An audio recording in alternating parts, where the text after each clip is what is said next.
संपूर्ण वसई विरारमध्ये हीच परिस्थिती आहे। भारतीय जनता पार्टी या संपूर्ण दरवाढीला विरोध करते।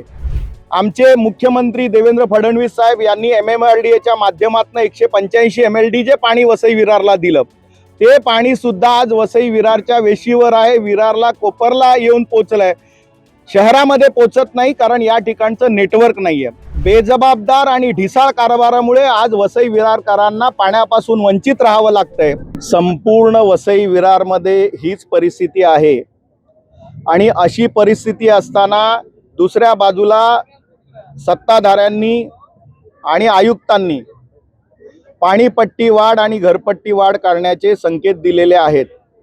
भारतीय जनता पार्टी या संपूर्ण दरवाढीला विरोध करते आणि तो येणाऱ्या काळामध्ये स्थायी समिती असेल किंवा महासभा असेल, या सगळ्यांमध्ये करेल। वेळ प्रसंगी भारतीय जनता पार्टी जनतेसोबत रस्त्यावरती सुद्धा उतरेल।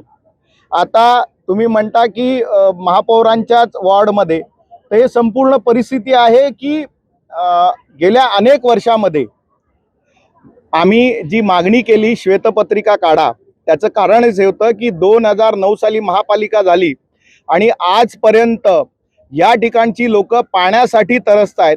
ग्रामीण भागाला सुद्धा पाणी मिळालं नाही, शहरी भागालाही पाणी मिळालं नाही। महापालिकेच्या अत्यंत ढिसाळ आणि बेजबाबदार कारभारामुळे आमचे मुख्यमंत्री देवेंद्र फडणवीस साहेब यांनी MMRDAच्या माध्यमातून 185 MLD जे पाणी वसई विरारला दिलं, ते पाणी सुद्धा आज वसई विरारच्या वेशीवर आहे। विरारला कोपरला येऊन पोहोचलंय, शहरामध्ये पोहोचत नाही, कारण या ठिकाणचं नेटवर्क नाहीये।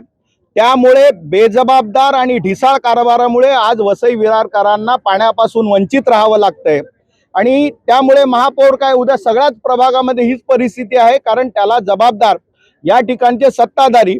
आणि मग प्रशासन काळामध्ये जरी सांगत असतील की प्रशासक काळ होता, परंतु प्रशासनातल्या अधिकाऱ्यांना तुम्ही चौकशी केली तर तुम्हाला कळेल कोणाच्या आदेशाने महापालिका प्रशासन चालत होतं। त्यामुळे आता जी काही परिस्थिती आहे, केंद्र सरकार आणि राज्य सरकार निधी देतं। केंद्र सरकारने अमृत 2 योजनेअंतर्गत निधी दिलेले कामं सुरू आहेत।